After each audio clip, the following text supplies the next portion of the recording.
ये बड़ी खबर है कि यूपी में कांग्रेस ने 10 सीटों पर प्रत्याशी तय किए हैं। कांग्रेस की चुनाव समिति ने फैसला लिया है 17 सीटों पर। दरअसल मंथन करने के बाद 10 पर उम्मीदवार तय हो गए हैं, लेकिन इसके बावजूद भी अभी जो सस्पेंस है वो अमेठी सीट को लेकर बना हुआ है। राहुल के अमेठी से चुनाव लड़ने पर लगातार सस्पेंस बना हुआ है और अभी असमंजस की स्थिति बनी हुई है। कहीं न कहीं संशय है कि यहां से क्या राहुल गांधी अमेठी से यानी कि सीट पर लड़ सकते हैं चुनाव या नहीं। वहीं रायबरेली सीट को लेकर भी जानकारी मिल रही है। रायबरेली सीट से प्रियंका के नाम पर भी मंथन हुआ है। क्या प्रियंका रायबरेली से ही चुनाव लड़ती हुई नजर आएंगी या फिर कोई दूसरा प्रत्याशी यहां से खड़ा किया जाएगा, इसको लेकर क्या कुछ स्थिति है। और मंथन क्योंकि लगातार किया जा रहा है, इन 2 सीटों को लेकर लगातार सस्पेंस बना हुआ है। और खबर पर जानकारी के लिए संवाददाता अरविंद हमारे साथ मुजफ्फरनगर से और इसके साथ साथ इमरान हमारे साथ मुरादाबाद से जुड़ गए हैं। इमरान, सबसे पहले आपके पास ही आ रही हूं। देखिए, जिस तरीके से 24 की जो बिसात है वो बीत चुकी है, तारीखों का ऐलान हो गया है, तमाम जो पार्टियां हैं वो तैयारियां कर रही है और तैयारियों को धार देती हुई नजर आई। लेकिन इस बीच अगर प्रत्याशियों के चयन का जिक्र किया जाए, खासतौर पर कांग्रेसी खेमे में, और अगर रार की बात की जाए, रायबरेली सीट, अमेठी सीट, जिस पर सस्पेंस लगातार बना हुआ है, क्या इस वक्त जानकारी?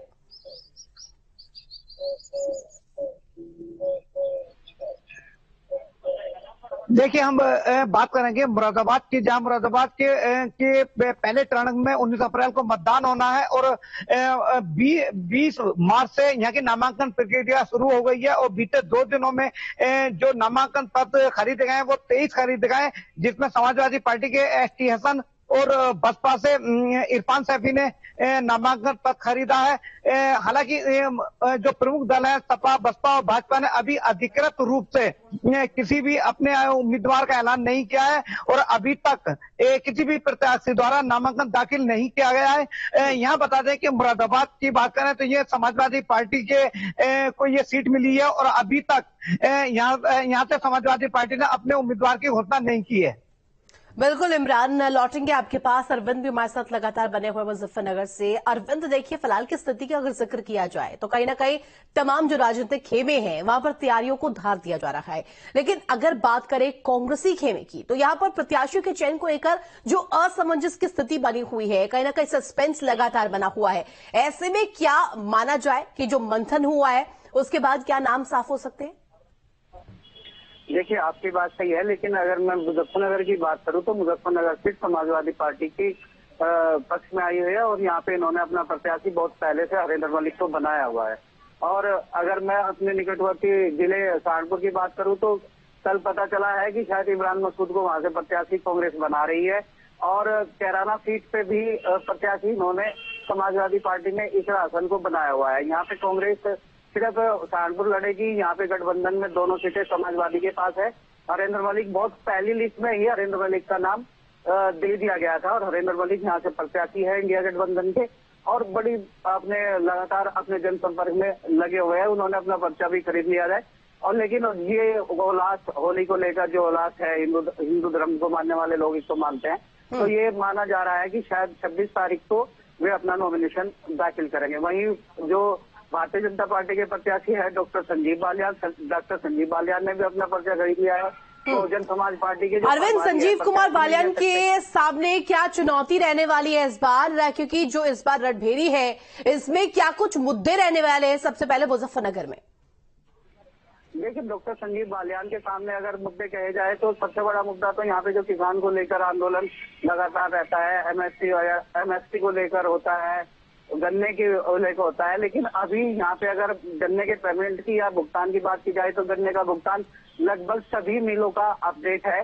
सिर्फ एक मिल की बात की जाए तो वो थोड़ा डिले है, जो बसाना शुगर मिल है। अदरवाइज सभी गन्ने का भुगतान समय से है और किसी गन्ने को लेकर कोई विवाद अभी नहीं है। और किसान यूनियन की एमएसपी की बात को लेकर भी अभी यहाँ कोई ऐसा कुछ नहीं है। लेकिन राष्ट्रीय लोकदल जैसे ही एनडीए गठबंधन का हिस्सा बनी तब से संजीव बालियान को और मजबूत समझा जा रहा है, जो लोगों की बात सुनी जाए तो। लेकिन सबसे बड़ा जो यहाँ पे मुद्दा है, अभी मुस्लिम यहाँ पे लगभग 40% मुस्लिम मतदाता है, लेकिन कोई भी मुस्लिम कैंडिडेट अभी तक नहीं है। तीनों कैंडिडेट हिंदू है अगर जो निर्दलीय प्रत्याशी की भी बात आ रही है, वे दो तीन जो प्रत्याशी की बात आ रही है वे भी हिंदू प्रत्याशी है। यहाँ पे जो मेन जो चुनाव का फोकस रहेगा मुस्लिम बहुत ही निर्णायक पे रहेगा कि मुस्लिम भरोसा किस पर जताता है। हालांकि संजीव बालियान भी कह रहे हैं कि हमने जो काम किए हैं, जो हमारी सरकार की नीतियां है, वे मुस्लिमों को लेकर उन्होंने लगातार कार्य किया है। उन्होंने सब जन को ध्यान में रखा है। उन्होंने कोई भी भेदभाव धर्म के आधार पर या किसी आधार पर नहीं किया है। वे अपने काम को लेकर वोट मांग रहे हैं। और हरिंदर मलिक पुराने अनुभवी और मजे हुए नेता है। वे कह रहे हैं कि नहीं, अब की बार इनको 2 बार का जो थोड़ा बहुत किसी भी नेता का जो विरोध या काम करने का जो विरोध होता है उसका लाभ लेते हुए अपने आप को बढ़ा और पीडीए के आधार पर वे वोट मांग रहे हैं और कह रहे हैं कि नहीं, पिछड़ा दलित और अल्पसंख्यक उनके साथ है। देखने वाली बात यह है कि मतदाता किस पर भरोसा जताएगा, और ये तो 4 जून में ही क्लियर होगा कि ये भरोसा किस पर जताया जा रहा है। लेकिन मुस्लिम यहाँ पे एक बड़ा है कि मुस्लिम को अभी ये समझ नहीं आ रहा है कि वे बहुजन समाजवादी पार्टी पे ज्यादा विश्वास। ठीक है अरविंद, लगातार आप हमारे साथ बने रहे। इमरान भी बने हुए। इमरान देखिए, लगातार हम समीकरणों को जान रहे हैं, क्या कुछ स्थिति रहने वाली है इसे समझ रहे हैं, साथ ही साथ चुनौतियां क्या है। मुरादाबाद की अगर जिक्र किया जाए, वहां पर क्या चुनौती है? यहाँ बताना चाहूंगा कि मुरादाबाद लोकसभा की जनता की ये रिजल्ट सामना, पिछले 3 लोकसभा की हम बात करें तो 2009 में कांग्रेस से क्रिकेटर मोहम्मद अजहरुद्दीन मैदान में आए थे और मुरादाबाद लोकसभा की आवाम ने उन्हें संसद तक पहुंचाया। वहीं 2014 में भारतीय जनता पार्टी से कुंवर सर्वे सिंह चुनाव मैदान में थे तो मुरादाबाद की लोकसभा की आवाम ने उन्हें लोकसभा संसद तक पहुंचाया।